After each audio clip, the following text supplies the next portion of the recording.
E a gente continua repercutindo a alta do petróleo e também a guerra no Oriente Médio. E para isso a gente conta com a ajuda de Adriano Pires, que é diretor do Centro Brasileiro de Infraestrutura, que eu tenho o prazer de receber aqui no Abertura de Mercado. Muito bom dia, Adriano. Bom dia, Vitor. Um prazer falar com você. Prazer é nosso. Adriano, eu queria entender se a gente já pode traçar algum tipo de panorama a respeito do preço do petróleo, principalmente, né? Pensando exatamente nesse temor acerca exatamente da oferta de petróleo. Eu queria entender se a gente já consegue traçar um panorama a médio, a longo prazo. Olha, Vitor, a gente vê dois cenários, mudando um pouco, porque aconteceu recentemente, desde a guerra da Rússia com a Ucrânia, né? Dessa vez você está tendo um ataque a um dos grandes produtores de petróleo do mundo, né? Que é o Irã. O Irã hoje é o sétimo, oitavo maior produtor de petróleo do mundo.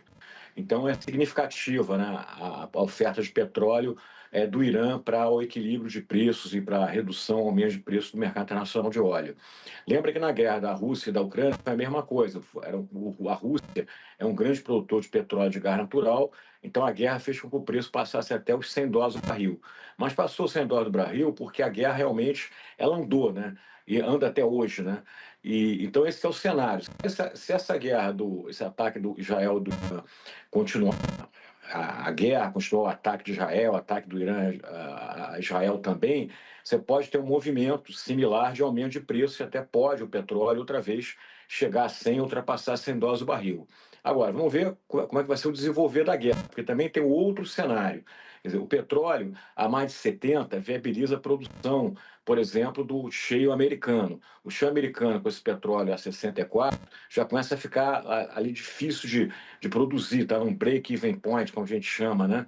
Então, para os Estados Unidos, petróleo acima de 70 é um bom negócio, até para você, para o Donald Trump, presidente Trump, colocar em prática lá o drill by drill, entendeu? Para você continuar explorando petróleo. Então tem esse cenário. Se você a guerra não recrudescer, não tiver mais ataques de Israel a Irã, Irã a Israel, a tendência, por exemplo, é o petróleo não chegar a 100 e ficar em torno dessa faixa dos US$ 70, porque entra nova produção, como, por exemplo, também acabou entrando na guerra da Rússia à Ucrânia, né? Quando a guerra da Rússia à Ucrânia continua até hoje, mas não teve aquele movimento do início, que todo mundo imaginava que poderia ser uma coisa maior.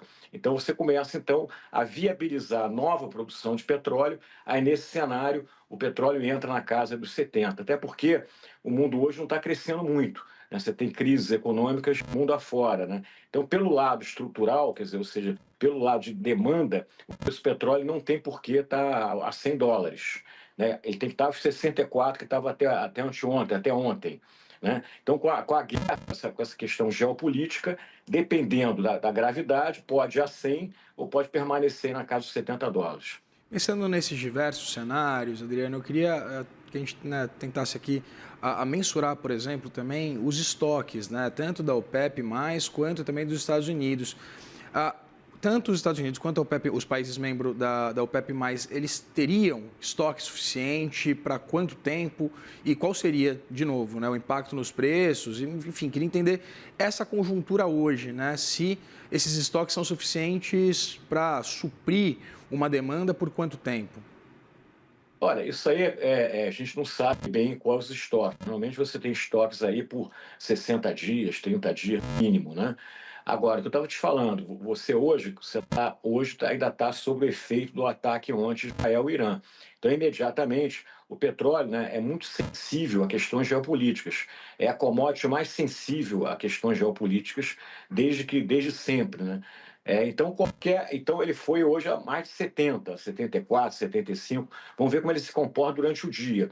Vai depender muito, volto a dizer, de como é que vai ser o desenrolar dessa guerra, né? Como é que esse ataque vai continuar, né? Se o Irã começa também a fazer ataques fora de Israel, nos Estados Unidos, essa questão toda complicada que a gente sabe que já aconteceu anteriormente. Então, hoje, o que eu quero deixar claro para você é o seguinte: do ponto de vista de mercado de óleo, você não tem por que esse petróleo chegar a 100. Por quê? Porque a oferta está maior do que a demanda, tanto estava que o petróleo estava abaixo de US$ 70. Então, o que aconteceu hoje é uma questão só geopolítica importantíssima, que pode sim, volto a repetir, levar o petróleo a mais de 100, né? Mas pode mas ao mesmo tempo, volto a repetir, ele viabiliza novas ofertas de petróleo entrando no mercado, como foi depois que começou a guerra da Rússia e da Ucrânia, que todo mundo pensava que o petróleo ia continuar na casa dos 100, a guerra da Rússia e da Ucrânia continua, o petróleo já chegou aí a 63, $62 por barril. Adriano, pensando exatamente nessa possibilidade, por exemplo, de uma ampliação de oferta de petróleo, né, de exploração de petróleo nos Estados Unidos a partir da manutenção desse patamar acima de $70 o barril, eu queria entender o quanto isso pode ajudar exatamente na oferta de xisto ao redor do mundo, pensando também nessa nova política tarifária de Donald Trump, né? Eu queria entender como os preços podem se acomodar, você disse, né? O mercado se adaptou à guerra da Rússia. Então, eu queria entender exatamente nesse cenário, o que a gente pode projetar a respeito exatamente dessa oferta de petróleo, dessa composição com o petróleo americano. Ô, Vitor, isso é curioso, né? Porque o presidente Trump, é da campanha dele, um dos itens principais era a questão de você aumentar a exploração de petróleo e gás nos Estados Unidos, né? Reduzir a questão dos combustíveis renováveis, aumentar o nuclear, aumentar petróleo e gás, aumentar a produção de carvão. Só quer dizer que a guerra tarifária que ele tem provocado fez o quê? Fez o mundo entrar em recessão, crescimento econômico. Então é interessante que, ao mesmo tempo que ele quer aumentar a produção, ele fez políticas tarifárias que reduziram a demanda e automaticamente reduziram o preço do barril, né? Como eu te falei, preço de barril de petróleo abaixo de $75 é ruim para os Estados Unidos porque começa a dificultar a produção na maior parte dos campos de shale americano, ali na bacia do Permian, no Texas principalmente. Então, agora você tem um efeito interessante. Quer dizer, qual é o efeito? Apesar da política tarifária que causou crise econômica no mundo e reduziu o preço do petróleo, agora uma questão geopolítica traz o preço do petróleo outra vez acima dos $70. É isso que está acontecendo. Então, para os Estados Unidos, para os produtores americanos, petróleo acima de $70 é fundamental para que os Estados Unidos continue sendo um grande produtor de petróleo e gás no mundo, né?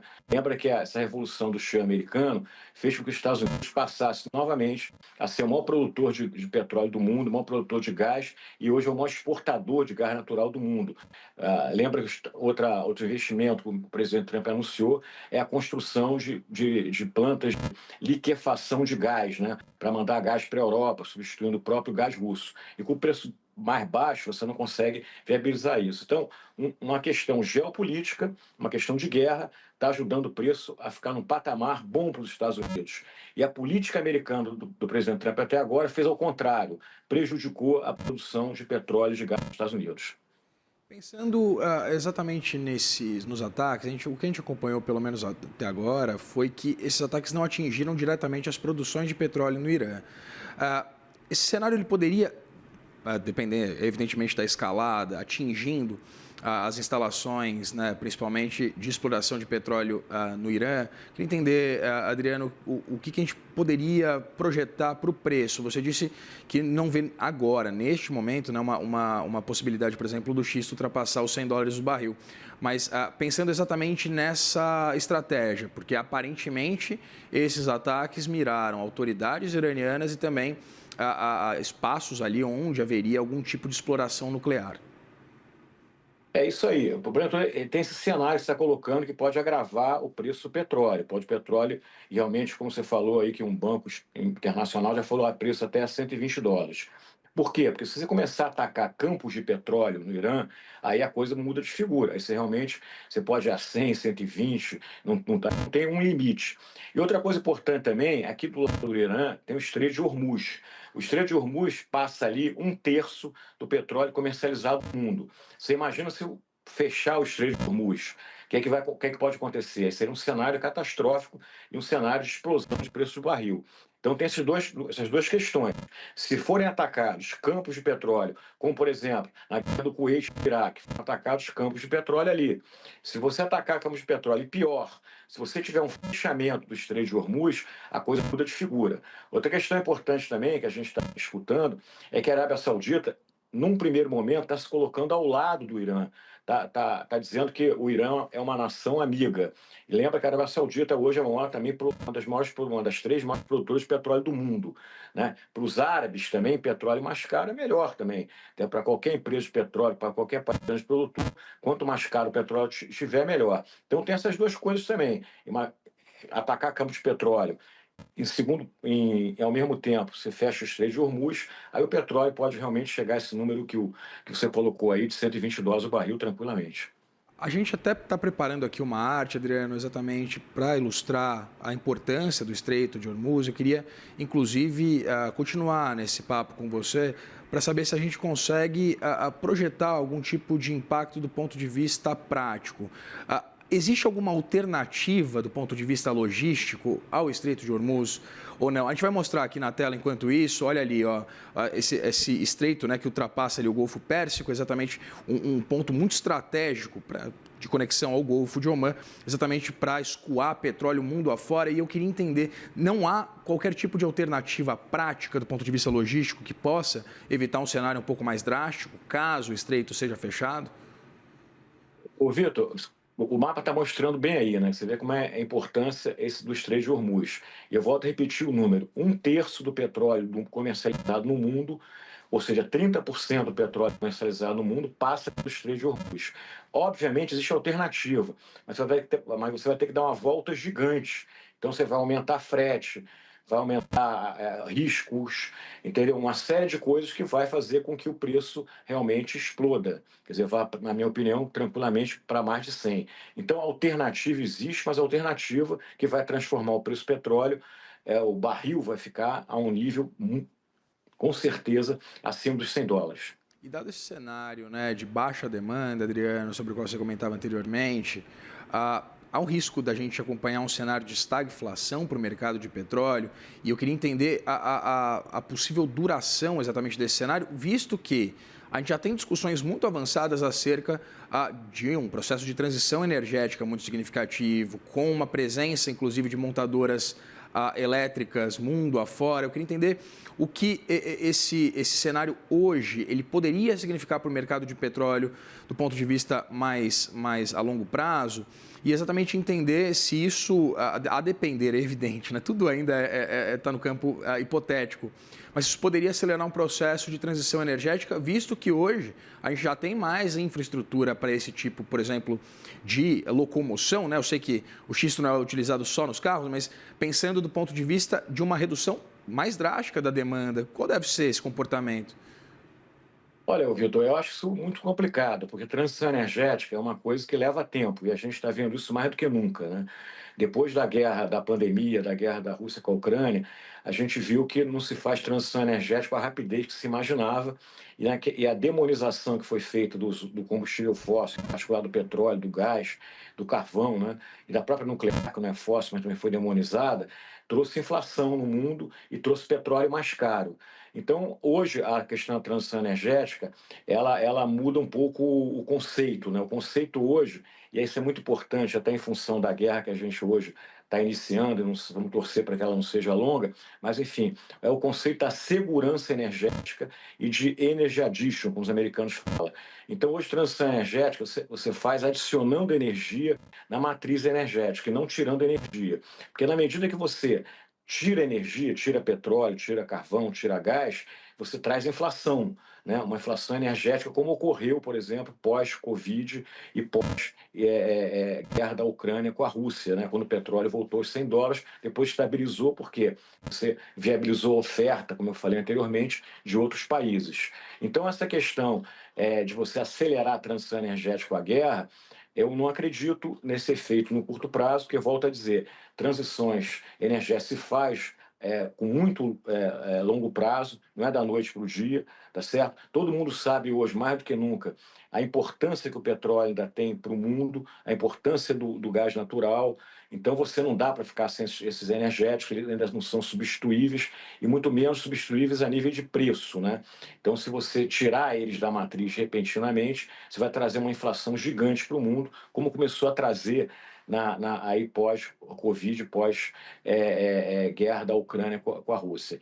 Então, não é por aí. Eu acho que a questão, no curto prazo, você não tem uma solução. No curto prazo, se você tiver um recrudescimento da guerra do Irã com Israel, tiver uma hipótese que eu acho pouco provável, que o mundo, não sei, mas eu acho muito difícil fechar o Estreito de Hormuz. É uma coisa de uma gravidade geopolítica que a gente nunca viu no mundo, né? Não vi em nenhuma guerra grande o Estreito de Hormuz ser fechado. Agora, se isso acontecer, a gente, no curto prazo, a gente vai ter petróleo caro, vai ter inflação no mundo, porque o petróleo hoje ainda é a principal fonte de energia mundial, e a substituição, volto a repetir, ela não se dá no curto prazo, e a gente cada vez mais está ciente que transição energética não se faz retirando energia e sim adicionando energia ao sistema. Claro. Adriano, pensando um pouquinho no cenário nacional, no cenário de hoje, né, dado o que a gente acompanha hoje, queria entender o quanto a Petrobras se beneficia exatamente dessa alta do barril do petróleo e também tentar entender qual vai ser o comportamento do ponto de vista da política de preços. Isso porque a gente acompanhou uma redução recente, né, tanto do preço da gasolina quanto também do preço do diesel, mas eu queria entender exatamente qual deve ser tanto o impacto para a estatal, quanto também a possibilidade de a gente acompanhar algum tipo de alteração na política de preços. Olha, Vitor, para a Petrobras, petróleo caro é bom, né? Para qualquer petroleira, aliás, né? Não só para a Petrobras, né? Porque significa aumento de receita para a empresa, né? Então, para a Petrobras, não é um mau negócio o petróleo caro, ao contrário, é um bom negócio o petróleo caro. E hoje, para o Brasil também, tem muita vantagem. O petróleo hoje já é o maior item da nossa pauta comercial, da balança comercial. Então, se o preço crescer, né, a receita em dólar das nossas exportações vão crescer. Petrobras hoje já exporta, né, 50% do petróleo que ela produz. Então, a Petrobras hoje é uma empresa protagonista no cenário internacional de petróleo, como o Brasil também é. O Brasil hoje é o nono, oitavo, podendo aí chegar nos próximos anos a ser o quinto maior produtor de petróleo do mundo. Então, esse é o lado positivo. Além disso, também tem outro lado positivo, e para o governo, nesse momento que ele está em déficit fiscal, também é interessante, porque esse petróleo caro significa aumentar a arrecadação de royalties, né? Então, royalties é muito importante para o Tesouro Nacional e também para estados produtores, em particular para o Rio de Janeiro e para os municípios do Rio de Janeiro, que também são produtores de petróleo. Então, esse é o lado positivo. O lado negativo é a inflação, evidentemente, e a questão da política de preço. Vamos ver como é que vai se comportar. Evidentemente que a Petrobras deve agora esperar um pouco para ver como é que fica, como é que estabiliza esse preço do petróleo, que a gente agora está no momento aí começou um ataque, uma guerra, não sabe se o petróleo vai estabilizar a 70, 75, se volta para os 65, mas também não pode esperar muito, né? Que também, se for esperar muito, aí a política de preços começa a gerar subsídio, né? Subsídio aí inviabiliza a importação por parte dos privados, né? E volta aquela política que a gente já viu que causou muito prejuízo para a Petrobras no passado, em particular no governo da ex-presidente Dilma, né? Então, agora, o que tem acontecido no Brasil recentemente, nesse governo do presidente Lula, nesse terceiro governo, é que a política de preço ela não segue mais o mercado internacional, a famosa paridade de importação. Então, o governo tem aquela política que o presidente Lula falou, inclusive, durante a campanha, tem uma política de abrasileiramento dos preços, né? E esse abrasileiramento do preço criou uma fórmula dentro da Petrobras, que é uma fórmula opaca, você não consegue entender direito como ela funciona. Mas, na prática, o que a gente tem visto é o seguinte: quando o preço do barril sobe, ou o câmbio sobe, a Petrobras demora muito para aumentar o preço. Agora, quando o preço cai, ela tem muita rapidez em reduzir preço, porque, do ponto de vista de popularidade do governo, é muito bom. Então, agora vamos ver como ela vai se comportar dessa vez. Se ela vai demorar muito a reagir, aumentando o preço, caso esse preço se mantenha nas próximas semanas acima dos $70, $75, e vai vir aquele discurso: ah, não, estamos esperando estabilidade no mercado nacional, que é um discurso que é muito comum para explicar por que não está aumentando, ou se ela vai ter uma rapidez necessária, na minha opinião, de aumentar os preços, né, para você poder trazer para dentro da economia brasileira os impactos que estão ocorrendo no mercado internacional de petróleo. Adriano, pensando também na economia dos Estados Unidos, a gente acompanha, né, essa pressão do presidente norte-americano Donald Trump, sobre Jerome Powell, né, presidente do Federal Reserve, em torno de uma reversão da política monetária, de um corte nas taxas de juros do país. Eu queria entender, a partir daquilo que os Estados Unidos têm de capacidade de produção de petróleo para suprir o mercado nacional, eu queria entender se a gente já consegue projetar algum tipo de impacto inflacionário, né, depois de os dados de inflação ao consumidor virem, inclusive, abaixo do esperado, né, do projetado pelo mercado. Entender se a gente já consegue projetar algum tipo de impacto inflacionário nos Estados Unidos ou se os Estados Unidos têm uma capacidade de suprir, pelo menos, essa oferta do mercado interno. Olha, Vitor, a gente sabe que o petróleo é a principal commodity do mundo, né? E o comportamento do preço sempre afeta o comportamento da economia, né? Então, um primeiro impacto que a gente sempre tem com o preço alto de petróleo é a inflação no mundo inteiro. Agora, do ponto de vista dos Estados Unidos, os Estados Unidos hoje é o maior produtor de petróleo e gás do mundo. Então, ele tem assim, condições vamos dizer assim, de segurar esse impacto inflacionário mais do que outros países. Eu não sei como é que vai se comportar, né? Porque o que a gente vê na política do presidente Trump é uma coisa que a gente nunca tinha visto nos últimos tempos, que ele é protecionista, né, no mercado interno e ele é liberal quando se fala de mercado externo, né? Então vamos ver como é que vai funcionar essa equação com esse preço de petróleo.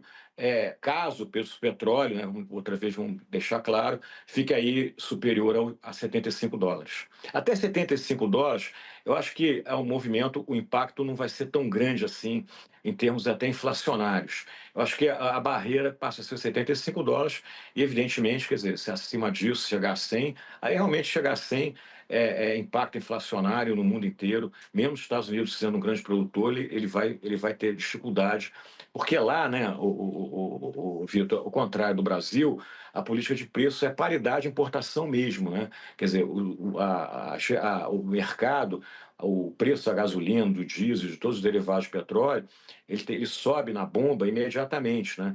Com certeza, hoje ou amanhã, no máximo, o consumidor americano de gasolina e de diesel já vai sentir preços maiores na bomba. Acompanhar o que vão ser, então, os próximos dias e semanas. Adriano, com certeza seu telefone vai tocar para a gente voltar a conversar. Eu recebi aqui Adriano Pires, diretor do Centro Brasileiro de Infraestrutura. Te agradeço muito pela disponibilidade de conversar aqui com a gente no CNN Money, Adriano. Vitor, foi um prazer conversar com você, é sempre um prazer, aliás, né? Mas vamos torcer para o telefone não tocar, né? Porque se o telefone não tocar, que a guerra apaziguou, eu acho que é melhor para todo mundo, né? É isso, vamos torcer para a gente não precisar te procurar. Um abração sempre, um prazer. Exatamente, acho que procura por outros motivos, não por É isso. Tá bom? Um abraço grande. Um forte abraço, prazer.